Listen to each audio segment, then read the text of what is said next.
Bonjour, voici l'exercice numéro 7 de la deuxième série, Mathématiques pour la physique. Alors cet exercice est devant vous, soit f une fonction de R dans R de classe C2 au voisinage de 0, tel que f de 0 égale à 0 et f' de 0 est différent de 0. Montrez que la fonction grand F définie par grand F de xy égale f de x, f de y n'admet pas d'extrémum relatif local en 0, 0.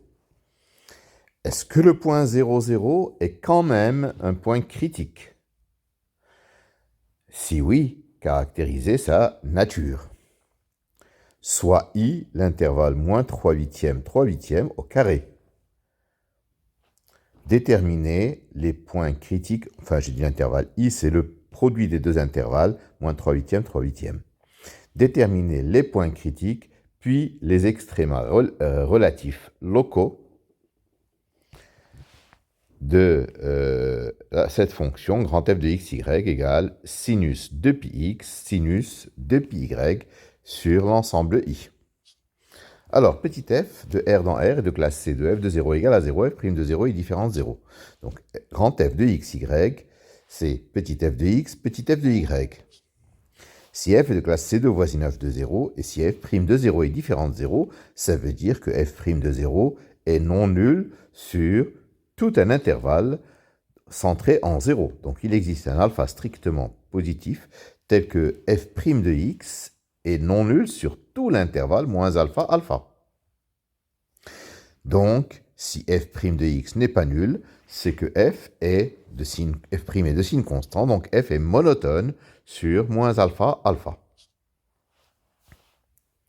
Donc il existe un couple xy de moins alpha alpha tel que f de x est négatif et f de y est positif, puisque f prend des valeurs, donc elle est monotone, ça veut dire comme f de 0 égale à 0, c'est qu'à gauche de 0, elle a un signe, et à droite de 0, elle a le signe contraire. Donc si on prend x et y de part et d'autre de 0, f de x sera par exemple négatif, et f de y sera par exemple positif. Je dis par exemple parce que je n'ai pas précisé si f était croissante ou décroissante. Mais peu importe. Donc le produit est négatif. Par ailleurs, on peut aussi trouver un couple xy si on les prend du même côté de 0.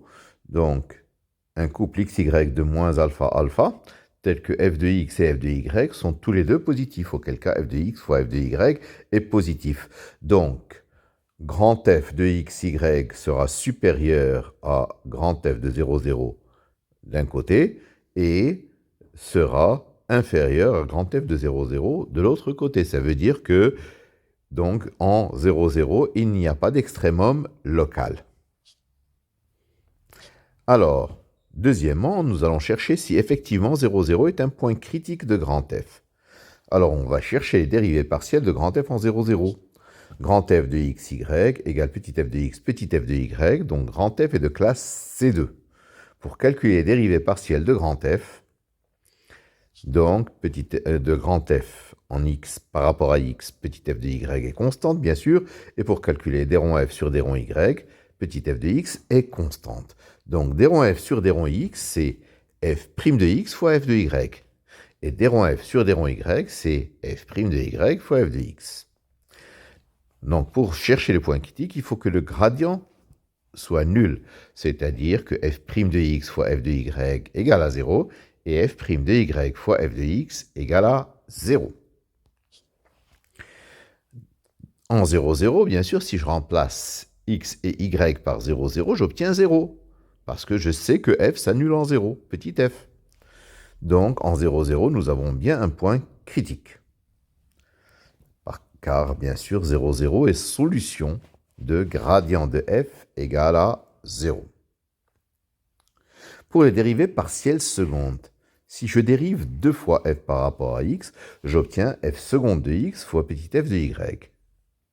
Si je dérive grand F une fois par rapport à x, une fois par rapport à y, dérivée seconde croisée, j'obtiens f' de x, f' de y. Et si je dérive 2 fois par rapport à y, j'obtiens f de x fois f seconde de y. Alors, la matrice hessienne en 0, 0, c'est 0, f' de x au carré, f' de 0, pardon, au carré, f' de 0 au carré et 0. Le déterminant de h, c'est moins f' de 0 au carré, il est négatif. Donc, f admet en 0, 0 un point sel. Ce n'est pas un extrémum local. Ceci confirme le résultat du premièrement. Alors, une application. Troisièmement, grand f de xy, c'est sinus 2πx, sinus 2πy sur le produit des intervalles, moins 3/8, 3/8 par lui-même. La dérivée partielle de grand f par rapport à x, c'est 2π sinus 2πy cosinus 2πx. La dérivée partielle de grand f par rapport à y, c'est 2π sinus 2πx cosinus 2πy. Donc, dire que le gradient de grand f est nul, c'est dire que le système est le suivant. Sinus 2πy cosinus 2πx égale à 0, sinus 2πx cosinus 2πy égale à 0. Ce qui nous donne donc 4 possibilités. Donc sinus 2πy égale à 0 et sinus 2πx égale à 0, ou bien sinus 2πy égale à 0, cosinus 2πy égale à 0, ou bien cosinus 2πx égale à 0, sinus 2πx égale à 0, cosinus, ou bien cosinus 2πx égale à 0, cosinus 2πy égale à 0. Alors, vous remarquerez que le 2 et le 3 sont impossibles, parce qu'on ne peut pas avoir à la fois le sinus et le cosinus du même angle qui valent 0, car cosinus carré d'alpha plus sinus carré alpha doit valoir 1. Donc, il nous reste le 1 et le 4. Le 1, il nous donne 2πy égale kπ et 2πx égale k'pi, avec k et k' des entiers. Ce qui donne y égale k sur 2 et x égale k' sur 2. Sur i, nous n'avons comme seul point que x égale y égale à 0. Alors le 4 nous donne 2πy égale pi sur 2 plus kpi, et 2πx égale pi sur 2 plus k'pi, k et k' encore des entiers, ce qui donne y égale 1 quart plus k sur 2, et x égale 1 quart plus k' sur 2. Alors sur l'intervalle i, nous avons 4 points. 1 quart, 1 quart, 1 quart moins 1 quart, moins 1 quart, 1 quart, et moins 1 quart, moins 1 quart.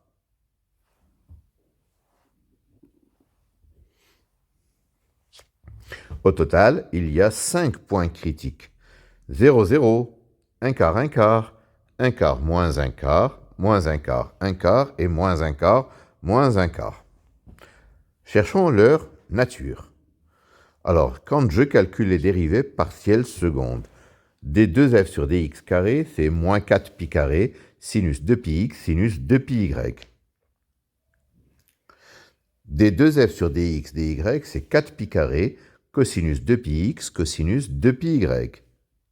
d2f sur dy carré, c'est moins 4pi carré, sinus 2πx, sinus 2πy. Alors, pour le point grand A, H1, c'est, je remplace, 0, 4pi carré, 0. Le déterminant de H1, c'est moins 16pi4, qui est négatif. C'est donc un point sel, le point A. Ça, nous le savions déjà de la première question. H2, si je remplace par la dérivée partielle seconde, j'obtiens moins 4pi carré, 0, 0, moins 4pi carré. Le déterminant de H2, c'est 16pi4 qui est positif. Et donc, le premier coefficient de la matrice, moins 4pi carré étant négatif, en B, il y a un maximum local.